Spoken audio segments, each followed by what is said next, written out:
제34편. 다윗이 아비멜렉 앞에서 미친 체하다가 쫓겨나서 지은 시. 내가 여호와를 항상 송축하며 내 입술로 항상 주를 찬양하리이다. 내 영혼이 여호와를 자랑하리니 곤고한 자들이 이를 듣고 기뻐하리로다. 나와 함께 여호와를 광대하시다 하며 함께 그의 이름을 높이세. 내가 여호와께 간구하며 내게 응답하시고 내 모든 두려움에서 나를 건지셨도다. 그들이 주를 앙망하고 광채를 내었으니 그들의 얼굴은 부끄럽지 아니하리로다. 이 곤고한 자가 부르짖음에 여호와께서 들으시고 그의 모든 환난에서 구원하셨도다. 여호와의 천사가 주를 경외하는 자를 둘러 진치고 그들을 건지시는도다. 너희는 여호와의 선하심을 맛보아 알지어다. 그에게 피하는 자는 복이 있도다. 너희 성도들아, 여호와를 경외하라. 그를 경외하는 자에게는 부족함이 없도다. 젊은 사자는 궁핍하여 줄일지라도 여호와를 찾는 자는 모든 좋은 것에 부족함이 없으리로다. 너희 자녀들아, 와서 내 말을 들으라. 내가 여호와를 경외하는 법을 너희에게 가르치리로다. 생명을 사모하고 연수를 사랑하여 복받기를 원하는 사람이 누구뇨? 내 혀를 악에서 금하며 내 입술을 거짓말에서 금할지어다. 악을 버리고 선을 행하며 화평을 찾아 따를지어다. 여호와의 눈은 의인을 향하시고 그의 귀는 그들의 부르짖음에 기울이시는도다. 여호와의 얼굴은 악을 행하는 자를 향하사 그들의 자취를 땅에서 끊으려 하시는도다. 의인이 부르짖음에 여호와께서 들으시고 그들의 모든 환난에서 건지셨도다. 여호와는 마음이 상한 자를 가까이 하시고 충심으로 통회하는 자를 구원하시는도다. 의인은 고난이 많으나 여호와께서 그의 모든 고난에서 건지시는도다. 그의 모든 뼈를 보호하시며 그 중에서 하나도 꺾이지 아니하도다. 악이 악인을 죽일 것이라. 의인을 미워하는 자는 벌을 받으리로다. 여호와께서 그의 종들의 영혼을 속량하시나니 그에게 피하는 자는 다 벌을 받지 아니하리로다. 시편 34편은 부제로 다윗이 아비멜렉 앞에서 미친 채 하다가 쫓겨나서 지은 지라고 적혀 있습니다. 아비멜렉은 애굽의 바로처럼 블레셋 왕이라는 뜻으로 시편 34편은 사무엘상 21장의 사건을 배경으로 가지고 있습니다. 다윗은 사울이 자기를 죽이려고 하자 블레셋 가드왕 아기스에게 몸을 의탁합니다. 거기 아니고는 도망갈 곳이 없다는 생각이었을 것입니다.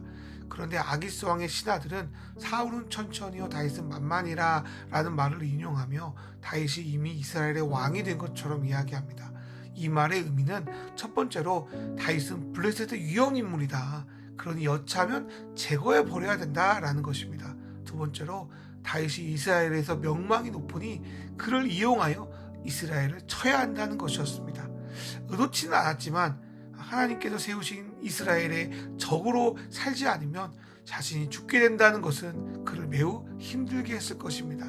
그래서 그가 세운 전략은 미친 척을 하는 것이었습니다. 그에게 미친 척은 하나님을 향한 간절한 기도였습니다.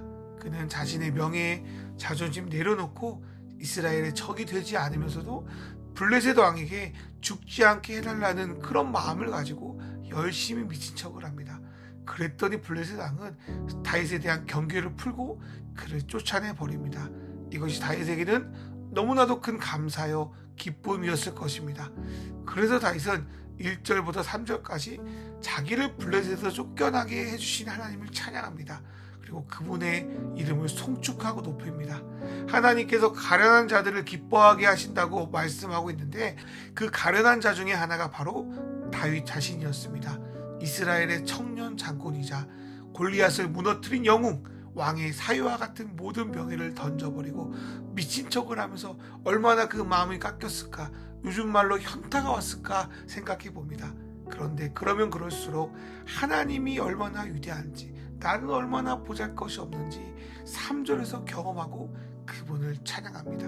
4절에서 7절은 하나님을 찬양할 이유에 대해서 좀 더 구체적으로 고백하고 있습니다. 4절에서 다윗은 자기가 아주 모욕적으로 블레셋 왕에게 쫓겨난 것을 하나님의 응답하심으로 고백합니다. 5절에서 다윗은 비록 미친 척하는 부끄러운 상황이었지만 그래도 부끄럽지 않은 이유는 그 안에 하나님을 향한 간절한 소망이 있었기 때문이라고 고백합니다. 6절에서 하나님, 제가 이스라엘의 적이 되지 않게 하여 주십시오. 제가 이제부터 블레셋 왕이 아니라 하나님만을 의지하겠습니다 라고 간절히 기도하는 다윗의 소망을 블레셋 왕에게서 빠져나오게 하심으로 이루어 주셨다는 것을 다윗은 감사하고 있습니다. 8절부터 10절까지 다윗은 자신의 경험으로 미루어봐서 성도들에게 하나님을 경외하도록 독려합니다. 다윗은 자기의 인생 속에서 하나님의 선하심을 맛봤습니다. 그 맛봄을 너희들도 성도들도 후배들도 경험하기를 간절히 바랍니다. 다윗이 블레셋 땅에서 벗어나 나온 곳은 아둘람 굴이었습니다. 환경은 솔직히 이스라엘이나 블레셋이 더 좋았을 겁니다. 아무것도 없이 하나님만 바라봐야 하는 광야, 그리고 오는 사람이 모두 다 세상의 눈으로는 보잘것없는 사람들. 그러나 그곳에 하나님이 있기에 다윗은 그곳에서 완전한 평안을 누렸을 뿐 아니라 그의 나라를 시작할 수 있었습니다. 이스라엘 왕궁보다 블레셋의 성보다 아무것도 없는 아둘람 굴이 그에게는 더 복이었습니다. 그 복을 경험한 다윗은 우리에게 그래 너희들도 하나님을 경외하라, 그분을 신뢰하라, 그분께 나아가라라고 권면하고 있습니다. 그러면서 구체적으로 어떻게 하나님을 경외하는지를 가르치는 것은 11절에서 14절의 말씀입니다. 그것은 첫 번째로 입에 악한 말과 거짓말을 금하는 것입니다.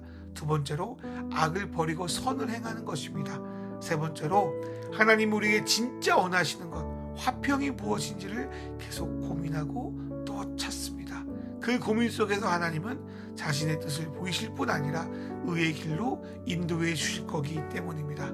마지막으로 15절에서 22절은 이렇게 하나님을 경외하고 의의 길을 따라가려고 애쓰고 있는 다윗과 의인들을 어떻게 대해 주신지에 대해서 말씀하고 있습니다. 하나님에게 우리처럼 몸의 기관들이 있다면 하나님은 자신의 눈, 귀, 얼굴 등 모든 기관을 동원해서도 의인의 기도를 들어주시고 악인의 악행에 반응하시는 분입니다. 마음이 상하고 고통받는 자에게 찾아와 그들을 구원해 주시는 분입니다. 의인이라고 고난은 피할 수 없지만 하나님은 의인을 고난에서 건지십니다. 고난은 의인의 몸을 상하게 하지만 하나님은 그 중심을 지켜주셔서 그 뼈를 지켜주셔서 그가 무너지지 않고 주의 길을 가게 하십니다. 악을 따르는 자가 잘 되는 것 같아도 하나님은 그 악을 행하는 악인을 죽음으로 심판하시고 결국 벌하실 겁니다. 그렇게 부족하여도 하나님께 피하고 그분을 간구하는 사람은 다윗에게 블레셋 땅에서 행하신 것처럼 그의 생명을 구원하실 뿐 아니라 죄를 지을 위기에서도 피하도록 이끄실 겁니다. 오늘 이 말씀을 묵상하면서 우리의 삶 역시 다윗처럼 여러 가지 난감한 상황에 처할 수 있음을 고백합니다. 그러나 하나님께서 나의 자존감이 떨어질 때도 뭔가 마음의 어려움 속에서도 치유하시고 이루하실 분이라는 것을 믿습니다. 고통을 아예 없애주시는 마취제와 같은 분은 아니지만 그 고통을 견디고 성장하게 하여 극복하게 하실 분이라는 것을 알기에 오늘도 주 앞에 나아갑니다. 지금의 수치와 모욕이 어쩌면 그분께 죄를 짓지 않는 길이라는 것을 믿고 내 입술에 악독을 버리고 선을 행하며 그분의 뜻을 찾는 삶을 오늘도 멈추지 말아야겠습니다. 이 시간 기도합니다.